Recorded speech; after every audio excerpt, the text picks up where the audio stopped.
Assalamualaikum warahmatullahi taala wabarakatuh. Kita belajar minggu ini terkait dengan produksi, teori produksi dan biaya. Sebelum kita memulai lebih lanjut, mungkin kita perlu lihat dulu apa sih definisi dari produksi itu. Pertama, kalau kita lihat ada namanya input. Input itu sebenarnya banyak ya, bisa masuk sumber daya alam, bisa juga sumber daya manusia. Itu yang kita sebut sebagai faktor produksi atau sering juga kita nanti sebut variabel. Kemudian ada namanya proses. Proses ini kalau kita lihat seperti katakanlah mesin misalnya gitu ya, yang menghasilkan sebuah produk. Jadi kalau kita lihat definisinya itu proses transformasi input menjadi output. Nah, sederhananya seperti ini. Ini dia kita definisikan sebagai produksi. Secara umum dituliskan Q fungsi dari K dan L. Artinya bahwasanya yang mempengaruhi besarnya output, Q adalah output, dipengaruhi oleh faktor K dan L. K dan L ini misalnya ini kapital, L itu adalah labor ya. Jadi kalau kita tulis seperti ini, maka untuk membuat produk untuk menjadikan sebuah produk Q, maka kita butuh K dan L. Ini sebagai asumsi aja. Sebenarnya kan masih banyak ya, bisa mesin, bisa apa saja di sini ya. Oke. Kalau kita tulis seperti ini, berarti kita bisa nyatakan besarnya output dipengaruhi oleh faktor L saja, sementara K-nya kita anggap konstan. Nah, ini kita tulis seperti ini. Ya. Oke. Dari sisi pengambilan keputusan, kalau kita lihat ada 3 ya, jangka pendek, jangka panjang, dan sangat panjang.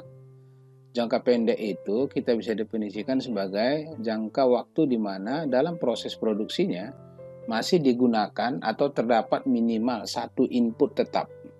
Satu input tetap, sementara input lainnya adalah variabel. Dalam jangka panjang adalah periode waktu di mana semua input yang digunakan berubah. Tetapi teknologi dasar produksi tidak berubah. Jadi ada di sini menyangkut masalah kalau kita lihat tadi proses itu adalah teknologinya ya, teknologi. Nah, sedangkan yang sangat panjang, jangka sangat panjang itu merupakan periode waktu di mana ada kemungkinan perubahan teknologi yang tersedia bagi sebuah perusahaan. Dari sisi proses pengambilan keputusan, nah kita bisa lihat dari horizon waktu dan perubahan teknologi. Nah, kalau kita lihat secara umum memang biasanya, katakan industri misalnya, biasanya teknologi dia itu selama 5 tahun mungkin tidak berubah ya. Jadi memang sangat panjang lah kemungkinan akan terjadi perubahan proses teknologi. Ya. Nah kita lihat, jadi secara umum kalau kita tulis fungsi produksi Q, fungsi dari L, ya, jadi kita definisikan dalam konteks ekonomi itu didefinisikan sebagai faktor-faktor yang mempengaruhi produksi atau output. Dalam kasus ini diasumsikan dipengaruhi oleh jumlah tenaga kerja. Nah ini ya, oke. Nah, beberapa hal yang bisa kita turunkan dari fungsi produksi itu antara lain adalah total produk. Total produk itu yang ini. Oke. Kita lihat total produk itu adalah jumlah total output yang diproduksi selama periode waktu tertentu. Sedangkan kalau kita lihat produk rata-rata, kita lihat formulanya seperti ini. Ya, yaitu produk total dibagi dengan jumlah input. Jumlah input yang digunakan untuk memproduksinya. Jadi formulanya kira-kira seperti ini. Sedangkan marginal product adalah perubahan ya, kalau kita lihat perubahan Q itu tadi kan output ya. Jadi kalau kita lihat di sini produk marginal ini sering juga disebut sebagai incremental product ya, tambahan produk. Jadi perubahan dalam produk total sebagai akibat dari tambahan satu unit tambahan penggunaan faktor variabel. Artinya apa? Berapa sih tambahan output ketika kita menambah satu satuan input gitulah ya. Inputnya di sini dalam kasus ini adalah tenaga kerja. Kemudian elastisitas produksi adalah kalau kita lihat respon perubahan produksi terhadap perubahan satu input variabel. Nah, input variabel ini tadi yang dalam kasus ini adalah tenaga kerja ya.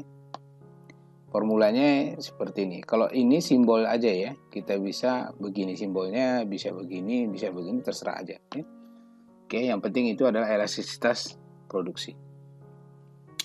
kita lihat apa sih marginal product tadi yang kita sebut sebagai ini. Katakan misalnya kalau di ilustrasi gambar yang kita lihat gambar sebelah kiri ini, kalau kita lihat pada saat penggunaan kita labor SL1, di sini tadi asumsinya tenaga kerjanya cuma satu ya, itu produksinya sebesar Q1.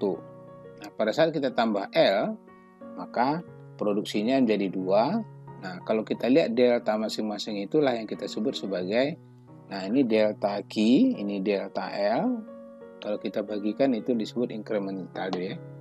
Nah, atau dalam bahasa lain kita sebut sebagai marginal physical product untuk labor. Nah, tergantung kalau di sini capital berarti MPP K, berarti marginal physical of capital gitu ya. Oke. Jadi sekali lagi marginal product itu adalah perubahan dalam produk total sebagai akibat dari tambahan satu satuan penggunaan faktor produksi atau disebut sebagai input variabel. Nah, kalau kita lihat kurva produksi seperti ini, nah itu ada yang kita sebut sebagai daerah 1, daerah 2, dan daerah 3. Nah, secara umum kita gambarkan seperti ini. Dalam proses produksinya ada nanti yang kita kenal sebagai hukum kenaikan hasil yang semakin menurun atau kita sebut sebagai the law of diminishing return. Ya, jadi dia mulai berlaku diminishing return itu adalah pada titik ini, oke? Nah, dia mulai dari titik sini dia berlaku. Oke. Nah, apa maknanya itu? Artinya apa? Setiap tambahan input yang kita tambahkan, ternyata dia masih meningkat tapi tidak sebesar yang sebelumnya gitu loh. Yang tadinya 1 kita tambah naik 10, ya mungkin setelah kita tambah lagi 1, mungkin cuma naik jadi 8 gitu. Jadi, kenaikan hasil yang semakin menurun. Nah, yang daerah 1 kita sebut daerah irasional, daerah 2 juga kita sebut sebagai irasional. Daerah 2 irasional itu, daerah 2 itu adalah mulai dari titik ini sampai ke bawah. Sedangkan daerah rasional itu mulai dari arsiran ini. Ini daerah 2. Nah, kalau kita lihat dari sisinya itu, pada saat daerah 1 itu elastisitasnya itu adalah lebih besar dari 1. Oke, atau di sini sering kita sebut sebagai MR lebih besar dari marginal cost. Artinya, ketika tambahan penerimaan itu lebih besar dari tambahan biaya, ketika perusahaan itu berhenti, maka kita sebut ya dia tidak rasional gitu. Makanya namanya irasional. Begitu juga di daerah 3 ya, kalau kita lihat elastisitas lebih kecil dari 0. Artinya apa? Di sini kasusnya adalah MR lebih kecil dibanding marginal cost. Artinya apa? Tambahan penerimaan kita lebih kecil dari tambahan biaya. Artinya kalau kita lihat ya biaya kita bertambah lebih besar dibanding dengan tambahan penerimaan. Sehingga kalau perusahaan itu tidak berhenti juga ya irasional juga namanya gitu ya. Sementara kalau daerah 2, nah daerah sini, oke, ini daerah 2 itu disebut daerah rasional. Karena di sini perusahaan harus menentukan titik mana dia paling optimum. Umumnya di sini nanti akan berlaku adalah MR sama dengan MC. Jadi elastisitasnya itu lebih elastisitasnya lebih kecil dari 1 dan elastisitasnya di daerah 2 itu lebih besar dari 0. Ini yang disebut sebagai daerah rasional. Pada titik mana dia nanti optimum ya pada titik marginal revenue sama dengan marginal cost ya. Atau dalam bahasa lain nanti kalau kita lihat dari sisi proses dari sisi keuntungan itu kan begini ya. Keuntungan itu gini, V sama dengan revenue dikurang cost. Revenue itu kan kita peroleh, ini kan kita peroleh dari P kali Q dikurang PX ya. Jadi ini adalah harga output, ini jumlah output, ini harga input, ini jumlah input X. Jadi kalau kita turunkan dari total untuk memperoleh keuntungan dari sisi pendekatan input, kita bisa turunkan di sini adalah P dq terhadap X ya, terhadap X. Berarti di situ kita turunkan dq dx dikurang P dx dx gitu ya, sama dengan 0. Berarti kita peroleh di sini ini adalah karena ini X. Nah, harusnya biar sama ya, satuannya kita simbol L ya, PL. Berarti ini adalah harga tenaga kerja, ini jumlah tenaga kerja L. Berarti di sini juga L, biar konsisten ya. Kita pakai L aja. Ini L. Di DL. Berarti sisanya adalah ini. DQDL tadi kan kalau kita lihat sebelumnya, itu adalah marginal physical product ya. Nah ini. Oke. Nah berarti di sini juga bisa kita tuliskan Ini P sama dengan marginal physical product of labor sama dengan kurang V sama dengan 0. Berarti MPPL itu adalah, kalau kita ini kan P per P. Nah, ini juga mengatakan kondisi optimal ya. Kondisi optimal dari pendekatan sisi input. Kenapa input? Karena kita turunkan terhadap LDP DL.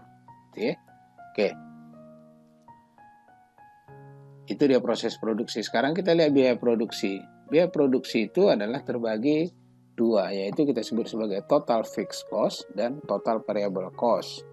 Nah, jadi total fixed cost itu adalah disering juga sebagai biaya overhead dari sebuah kegiatan atau unavoidable cost, ya, atau biaya yang tidak dapat dihindari.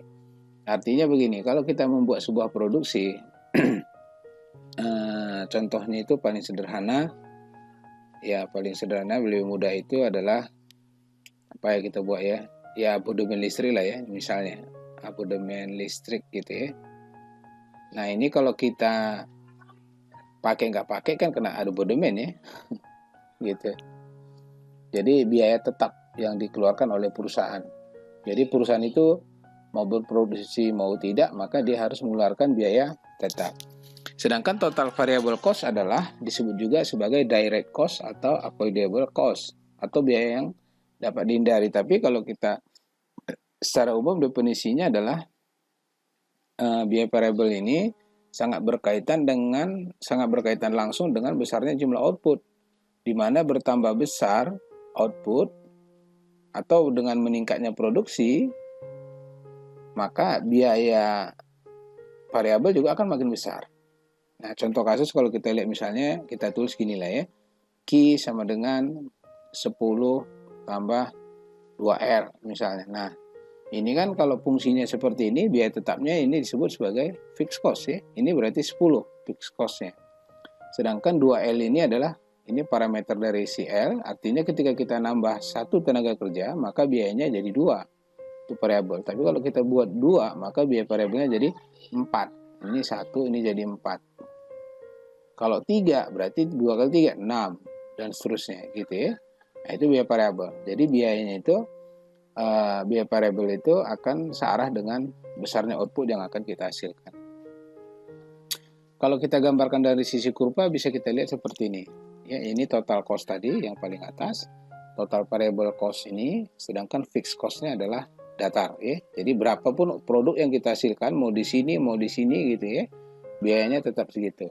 Tapi semakin banyak semakin banyak produk yang kita hasilkan nanti, rata-rata fixed cost-nya, average fixed cost itu ya, yang ini misalnya. Nah, yang ini itu cenderung menurun. Contoh misalnya gini. Ini gambarnya kira-kira nanti seperti ini. Nah, gitu ya. Artinya apa? Kalau produknya di sini kita hasilkan, biayanya di sini.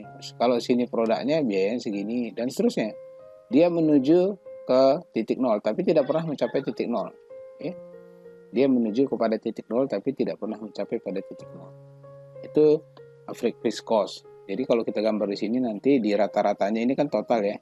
Kalau rata-ratanya nanti kira-kira begini. Nah, nih. Terus gitu ya. Artinya kalau satu produknya maka biaya tetapnya lebih besar. Jadi kita sebut rata-rata ya. Sedangkan ATC ini kita lihat berikutnya sama APC ya. Kalau average total cost, nah ini kita gambarkan di kurva ini, inilah average cost-nya ya, rata-rata biaya variabelnya. Oke, kita gambarkan seperti itu. Sedangkan ATC ya, rata-rata biaya, total biaya rata-rata. Sedangkan untuk total variabel rata-rata variable cost, kita bisa lihat di kurva seperti ini. Ya, yang ini. Oke, titik ini. Ini APC ya. Nah, yang terakhir adalah kita lihat fixed cost. Fixed cost tadi sebelumnya sudah saya jelaskan sebelumnya ya. Oke, kita lihat kembali terakhir dari fungsi biaya kita juga bisa menurunkan marginal cost. Marginal cost itu sebenarnya adalah tambahan biaya ketika kita menambah satu satuan output. Nah, itu kita definisikan seperti itu. Ini adalah delta Q, kalau kita lihat. Nah, yang ini delta Q, ini delta C, Nah, kalau kita bagi delta C per delta Q itulah yang kita sebut sebagai marginal cost. Ya, dalam bahasa lain, ya, matematik itu yang kita sebut sebagai risk ya, yang ke atas, sedangkan ini adalah run. Oke. Nah, kalau kita bagikan itu namanya slope ataupun tak lain adalah marginal cost. Elastisitas biaya adalah respon perubahan biaya terhadap perubahan jumlah produksi yang dihasilkan. Artinya apa? Berapa besar sih biaya kita berubah ketika kita menambah satu satuan jumlah produksi. Gambar marginal cost-nya bisa dilihat seperti warna biru ini. Nah, jadi secara umum kesimpulannya kalau kita gambar dalam satu satuan kurva biaya itu kira-kira gambarnya seperti ini. Ini yang rata-rata katakanlah nominal, ini rata-ratanya ya, ini rata-rata, dan ini adalah masing-masing total. Oke, nah ingat, ini jaring yang ini adalah paralel ya, sama, sampai dari bawah ke atas, luasnya sama. Mungkin seperti itu. Walinya mohon maaf, wabillahi taufiq walhidayah. Wassalamualaikum warahmatullahi taala wabarakatuh.